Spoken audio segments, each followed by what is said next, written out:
Hey everybody, Chris Sims here from ComicsAlliance.com, and this is Here's the Thing. Now, it's back to school season, and that means nothing to me. I'm an adult. I haven't been to school in 10 years. And let me tell you, it's great. I never have to take a test again, and here's a fun fact for you.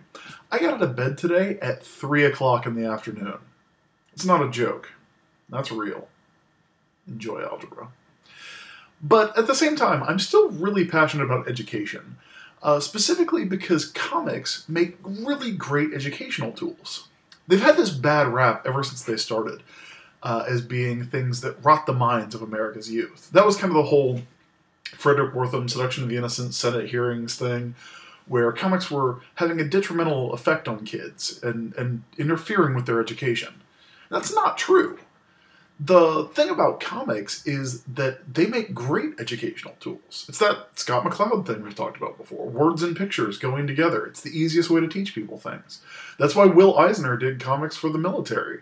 That's why there was the Preventative Maintenance magazine that the military put out that had Joe Kubert comics all over it. You can learn a lot from reading comics.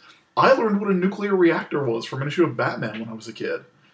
But what if you want to learn something that you can't learn in school? What if you want to learn something that's a little more intense than what you learn in school? Then obviously you can turn to comics. Specifically, you can turn to ninjutsu, the art of the ninja. Now this comic was a favorite of mine. When I worked at the store, I would sell this to anyone I could. We had a big dollar stock and we had 15 or 20 copies of this thing in there. And it's amazing, because it came out in 1986, and in 1986, pretty much everyone in the world wanted to be a ninja. This was right at the start of the Teenage Mutant Ninja Turtles craze. It was right at the start of the ninja craze in pop culture in general. You had the Sho Kosugi movies like Ninja, Return of the Ninja, Ninja 3, The Domination. You had Snake Eyes in G.I. Joe. You know, this guy right here, the ultimate ninja, the coolest ninja there is, the coolest G.I. Joe there is. He doesn't talk. He's even cooler than Beachhead. And there was this. Now, this was put out by a company called Soul Sun Productions. Soul Sun Productions was founded by Gary Brodsky, who was the son of the legendary Marvel Comics bullpen member Sol Brodsky. That's where the company gets its name. It's Soul Sun Publications. And most of what they put out had to do with either ninjas or Rich Buckler or both.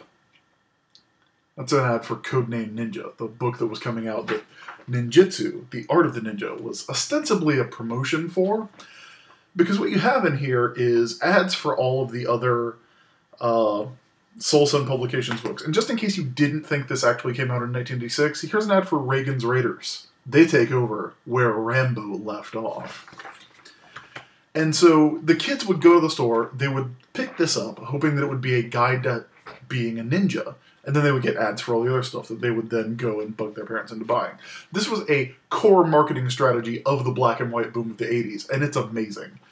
Because what this did was that Peter Brody and Chuck Walkowitz, which I hope I'm pronouncing right, Chuck Walkowitz, what they did was gave the bare minimum of information about ninjas.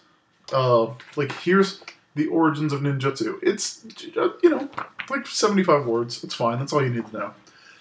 And eventually, they get into the techniques. And the techniques are amazing. One of my favorites is the silent steps of the ninja that teaches you how to walk like a ninja. And the way you walk like a ninja, if you don't know, if that was not clear, is that if you're a ninja, you walk like this. You put your hands up here, and then that's how you move forward.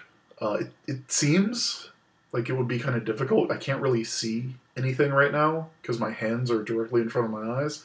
But, I mean, that's what it says. So that's how you walk like a ninja. It also teaches you how to climb walls. The most efficient method of avoiding detection when climbing walls is to do it back first. And the way that you do that is by beginning by crawling on the floor. So you would read this, and you would start crawling around on the floor on this nice rug that I have here, because that would make you better at climbing walls with your back. Now, eventually, you get to the good stuff, and that is weapons. ninja weapons. Now, what are ninja weapons? Are there maybe 4 ninja weapons in particular that we could think about? The bow staff, the katanas, the nunchucks, and the sai. I don't know where they got that those were the ones they should focus on.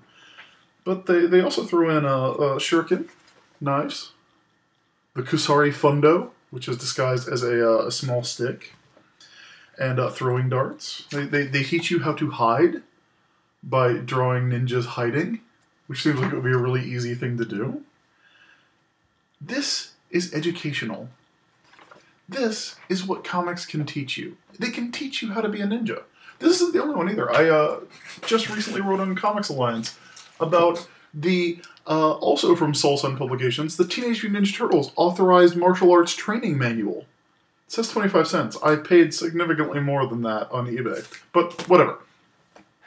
So the next time someone tells you that comics aren't educational, the next time someone tells you that you can't really learn anything from comics, don't tell them about Scott McCloud. Don't tell them about understanding comics. Don't tell them about the classic comics adaptations of Shakespeare or Melville or whatever.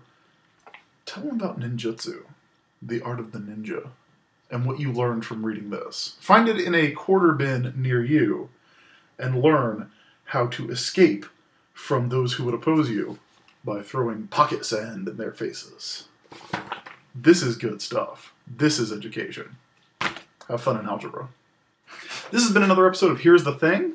If you have any questions or comments, if you have some ninja techniques that you would like to share, if you've got something that you learned from a comic book about the art of invisibility, concealment, fighting, how to disable an enemy by throwing sand in their face, please share it with us in the comments at comicsalliance.com, or find me on Twitter, twitter.com/theisb, and we will talk about all the ninja education that you can get from the black and white boom comics of the 80s. Have a great week, everybody.